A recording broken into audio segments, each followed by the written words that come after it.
Hello, hello. Welcome to Rise and Shine with Alissa. I am your hostess, the consultress, here bringing you amazing and interesting conversations from the front lines of innovation in today's age of disruption. Look, folks, we know nothing's going back to normal and everything is new and up for review. So I like to invite some of the amazing conversations I have the privilege of having that help me think differently, pivot, innovate, and collaborate. So I'd like to welcome Dan Barone to Rise and Shine. Welcome, Dan. Thank you, Alissa. I love being here and being able to have this conversation. Thank you so much. I mean, it is reminiscent of the conversations we've had so far, so it just seemed apropos to open it up to the rest of the world here. Hell yeah, that is absolutely what I'm about. I think the power of dialogue is transformational. And yeah, we're having conversations. Let's open it up. If it serves somebody, that's even better. And it will and it does. Like the whole purpose for me of having these kind of conversations is it's not mainstream media. It doesn't have a prescripted agenda other than, you know, we've had some value exchanging conversation and dialogue. You've helped me see some things differently, and hopefully I've added some value in your life too. Absolutely. I mean, we met once upon a tea party hosted online, and got the opportunity to get to know each other. So I'd like to introduce you to, you know, the folks who are watching. What is it that you're up to in the world, and what are you passionate about?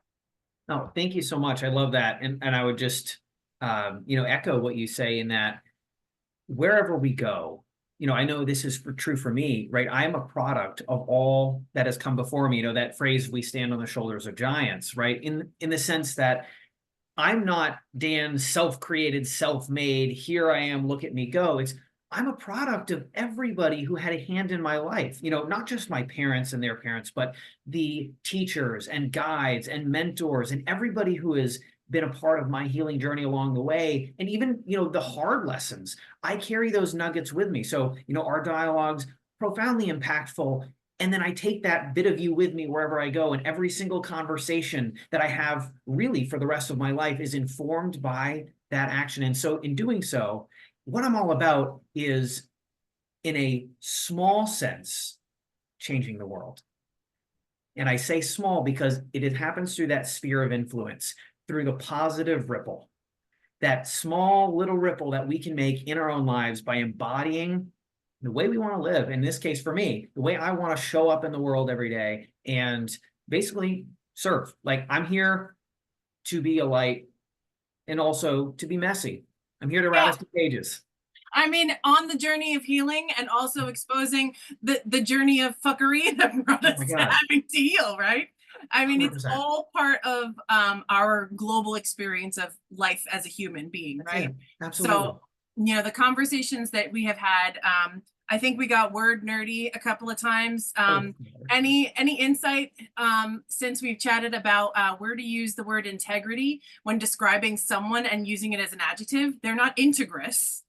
They're in integrity. And like, we workshopped that for like a half hour, I feel like. And I think I heard something out there that came close, but it's like, no, you say in integrity, that person is authentic. But I mean, any updates integrative there? It's, I don't know, that doesn't feel right in the mouth. I think for me, the word that I come back to is alignment. I feel like that embodies if I'm living a life that is in integrity with my values, it is aligned with his values, is living in alignment. For me, that feels like flow. Yeah. And when I am not in that space, it feels dissonant. And there, you can feel that in your body, you can feel it in your psyche. It really has this kind of just sourness sometimes that creeps in, or just there's like an off-key feeling that creeps in and goes, okay, wait, I'm not aligned here. There's some value that I'm not basically, my talk doesn't match my walk. Where's the incongruence? Yes. Yeah. So the opposite of being in integrity is being incongruent. I love how it sounds very similar, but it is like worlds apart. And also, alignment's a thing and authenticity is a thing that are buzzwords right now that people are talking about, but it's really apparent when you find someone who walks their talk. You're right, it's a resonance. It's something that you're just like, oh, I just feel there's nothing I have to figure out about who this character is. It feels like this just is transparent. It feels like there's nothing hidden in the corners. So that's how I would describe a dissonant feeling, as being like trying to figure something out or someone out. And from day one, it always felt like you are an open book, and that's one of those things I appreciate about you. And I think that shows up in your work. Thank you so much. I really appreciate you sharing that. And it's something, cat, gotta love it. I appreciate you sharing that because it's extremely intentional for me. Just to give a little insight here, background for those who do not know me, my life right now began about 5 years ago. The first 30 years of my life, profoundly depressed, really struggled with an incredibly, I would say it was a very controlling and authoritative household where I was beaten over the head with the hammer of God through a lens of punishment and reward, not from a lens of love. It was conditional love was the language of the household that, from my father. And I learned both from him and also just, again, not damning him. I'm not demonizing him at all. Those were the tools he had based on how he grew up. And my mom learned to meet others' needs before her own. So, from both parents, I got a soup of, be something you're not, like be who I want you to be, and you're not allowed to have needs. Those were the messages. I'm not saying those were their verbal lessons, but those were the messages that I interpreted from the modeling that they presented. And I, through my teenage years, struggled really badly with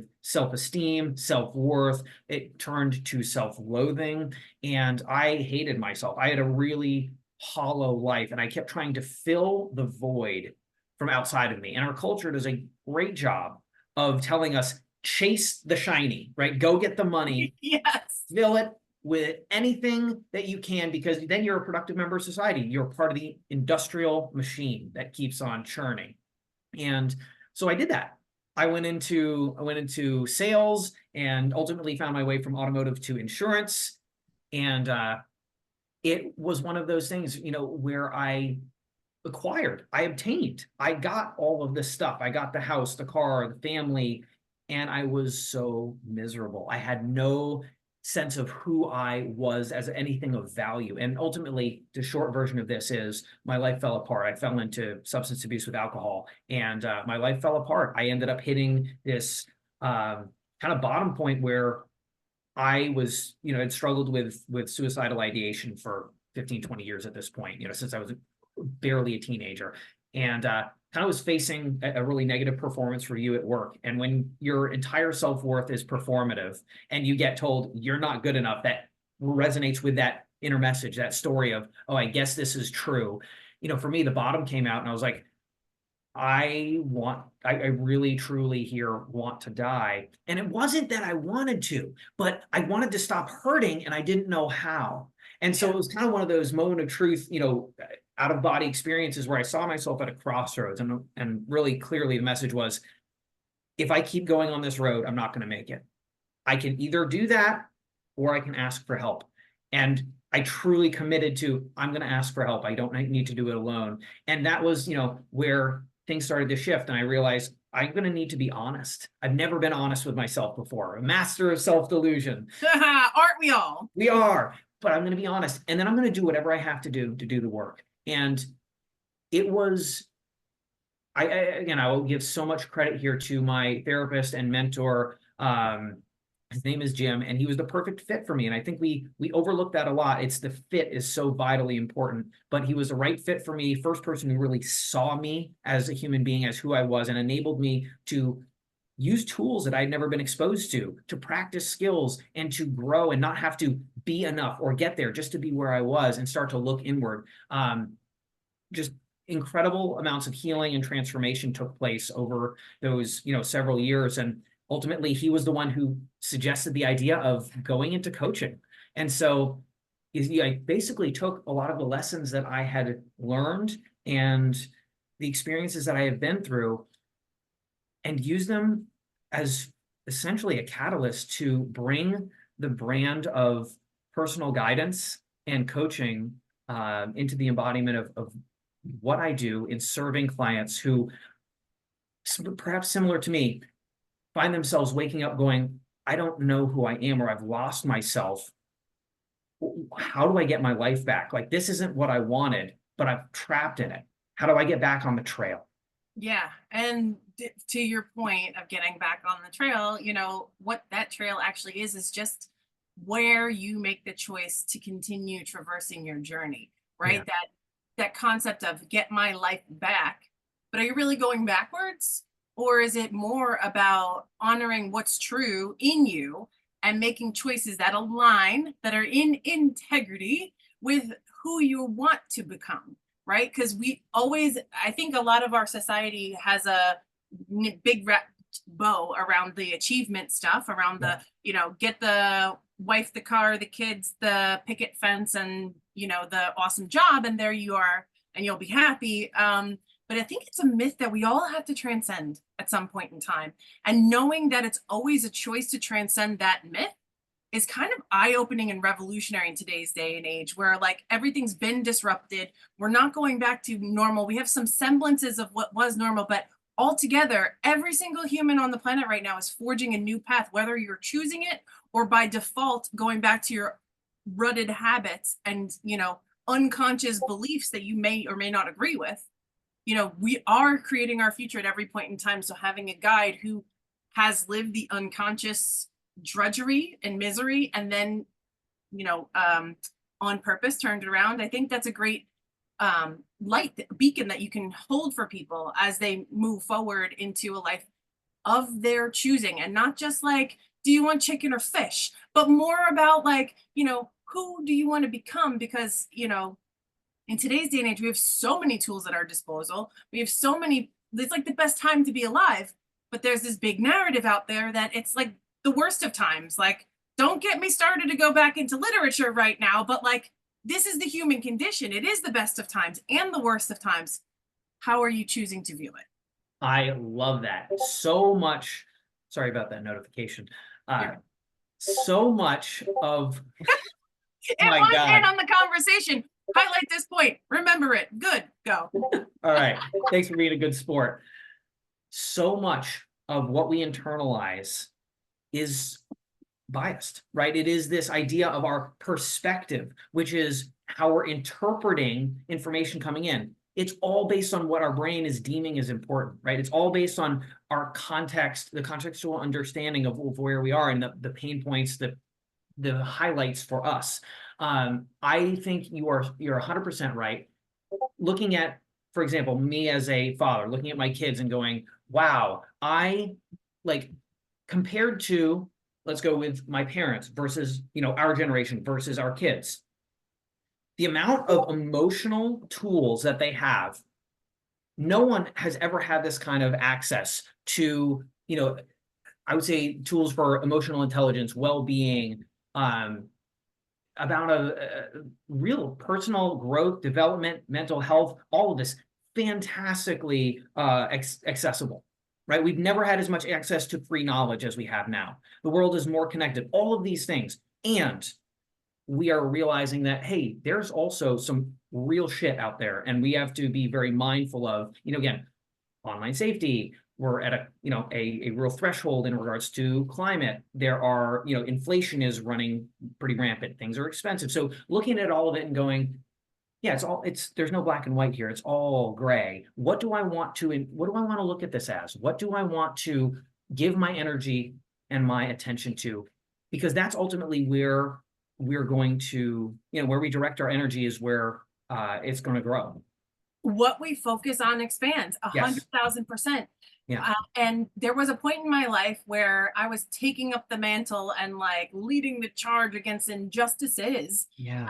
And at some point, it started to really affect all of my ability to see positive growth and change in the future. Huge. And I realized that role didn't suit me. That always looking for what's in front of me that is wrong led for me to look at other places and more causes to pick up and lead the charge against, where that crowded out almost entirely my ability to choose positive growth in my life. So like I had to realize that I was choosing the warrior nature like in a 99% capacity, and it was ruining my future.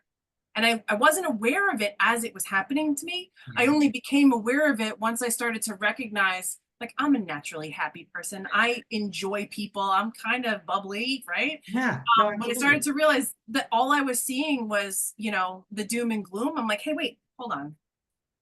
That's not me. Hold I had on. to reel it back. And not that I won't take up a cause that I see, I homeschooled my kids for 6 years. That cause was near and dear to my heart. And dang it, if I wasn't going to make a great experience out of something that a lot of people see as very, very daunting. So, I mean, I have persevered in a lot of this warriorness, and I have to let go of that identity. I just Yeah. had to give it some temperance and figure out where that identity was meant for me to hold on to in my Mhm. life, and also recognize where I had to put down the sword, where I had to put down the shield. I mean, we can get lost in today's day and age with all of the death and destruction and horrible things going on. And we have to be very vigilant about what we choose to focus on, where we can make change. Like you started saying at the beginning of this conversation about having a really microcosm of a universe to impact and change the world, is choosing that microcosm and understanding that attention is currency, and not squandering it in places where other folks, other agendas, or other outside things are controlling how you view your world. Can be really detrimental. No, I love what you're saying. It's making me think, and this is the best part of dialogue, right? Because it's co-creative in nature. It's not a debate. We're not arguing points of view. I'm not trying to get you to understand me. I'm trying to understand what it is you have to bring, because you have experience and wisdom and lessons that I have not had. And so or rather, if we approach dialogue in this way of receptivity of, hey, I really want to understand where you're coming from because I value you and I value what you have to say.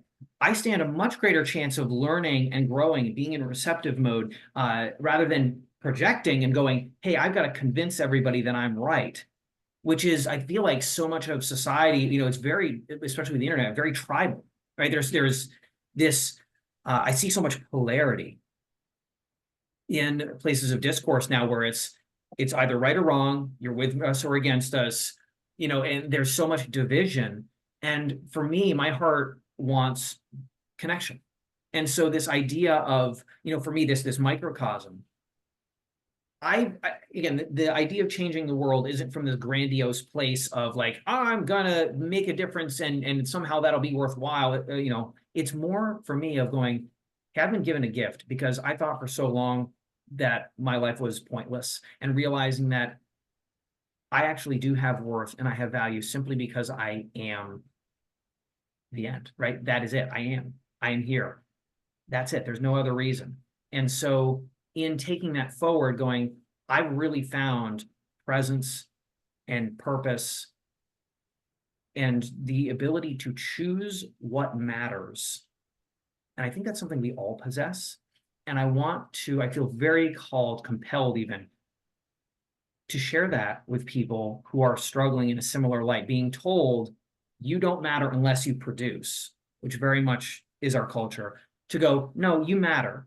And it truly doesn't matter what you produce. You matter just because of who you are, you have worth, not because of what you do, right? It's just integrous, we'll use your word, with who you are. And so getting away from this results focused, like kind of this future focused way of thinking and going, let's bring it back to the now. Let's bring it back to the what is. I am, you are, we all are. This idea that we're not disconnected, we're not separate. This fragmentation that we're taught, or essentially my word, enculturated to believe, right? This idea of separateness and othering, we're all the same. We are dependent upon each other. We're dependent upon the world. Let's live in accordance with that wholeness and be present in it and not always look ahead to again, and I come from the world of finance where planning is essential, right? That's my background. But realizing that if I live in the plan, I'm dying in the now, and I'm going to reach the end of my life without ever having lived. My dad died. He was terminal cancer at age 64, died at 66. You have somebody who gets, again, the American dream here of sacrifice now, be happy later. hey, your retirement age, congratulations, you have a year to live. It's one, and it's so common, right? We see people our age going in for a stomach ache, you have stomach cancer, right? It's one of those things that you never know. And I know I shared this with you in our first conversation. It was a complete life changer for me when I drove home after his diagnosis and I saw this bumper sticker on a car that said, "Don't postpone joy." And it really transformed my life, because I think for me, joy isn't an emotion. It's not a fleeting feeling like happiness. You can't chase that. You can't lock it down. But joy is a mindset. Joy is a way of life and a way of being. And so if I prioritize joy, to do that, I practice gratitude, right? Joy and love are intertwined. I have such a vibrant love for life now because, really for me, I was so depressed for so long, the pendulum swung to the other side. And I'm like, everything that I have is a gift. I love being alive. I really want to use what I've experienced to benefit people so that they can break free from whatever's trapping them in their prison of isolation, essentially, and to have a vibrant experience. And their truth is going to be much different than mine. That's okay. It's not, everybody's truths are so personal and individual. That's great. But find your truth, live it to the fullest, and impact the world positively. That's ultimately, what called me into doing this and what feels alive in me. Amen, dude. Like, you have to feel alive to live. And I love what you said about planning and living in the plan. Like, I was just on a call with a client a few days ago who is very linear in their approach to how they structure up and ideate. But again, the phrase comes back to me like, the planning is important. The plans are irrelevant. Yeah. And like that concept of like creating and workshopping and collaborating, that's where the magic happens, not necessarily the execution, the implementation, and the perfection of said plan, the result of those plans. When we identify ourselves with our worth as the output, we are essentially donning the industrial age mindset that we equal our output. It's a very unhuman way of thinking. And what we're up to right now in this age of disruption is kind of upending a lot of that stuff, right? AI is coming in, and those mundane type of identities that we have, AI is giving us the opportunity to do more with less and really have our time freed up so that we can live more. And we can choose to see it that way, or we can choose to see like the death of everything we ever knew and have a very fearful experience of it. But again, Tale of Two Cities, it's two ways of looking at the same occurrence, one as a freedom and one as a trapping. So this living alive component is dancing with those ideas that they're going to ebb and flow inside of you all day, every day. And we actually get to be the observer of those thoughts and choose which ones we want to take into the future. Jesse Elder, one of my mentors over the last couple decades, has said, the past is what it was. The future is what we get to decide. It's like a conveyor belt where our past self puts something on a conveyor belt to our current self. We get to choose whether we put it on the conveyor to tomorrow or whether we leave it in storage or get rid of it completely. So having this image of, are we going to continue to be humans telling ourselves that we only are the product that we are able to produce in our achievements? Or no, is this new age that's emerging here all about, everybody's got a unique story and we're valuable in those microcosms to be able to change our world. So we're changing the words and the definition to be able to match what we can do to make our lives fully lived and to help empower other people to do the same. Because when we lead from experience, that is the best teacher because we have traveled the road. We don't have to know where the end is because the end, by the way, is the same for everybody. It's perhaps 6 feet under or in ash form or becoming a tree. I actually talked to somebody about becoming a tree in the end, but where can people go to find you? Because again, your integrativeness is speaks volumes, and if your message has resonated, I want people to be able to come find you and have a conversation. Thank you, Alissa. I love what you said. And just on that note from your mentor, I really love that. I think that is beautiful. I find the last thing I'll say is in regards to, the life, we all end up at the same place, really. it is that very thinking that drove me to take the leap into coaching, in that sense of realizing, I was so afraid of failure for so long, and realizing, well, what does it mean? What's the worst that could possibly happen? Well, in reality, the worst that could happen is I die. Well, that's not gonna happen anyways, right? That's gonna happen. That's an inevitability, excuse me.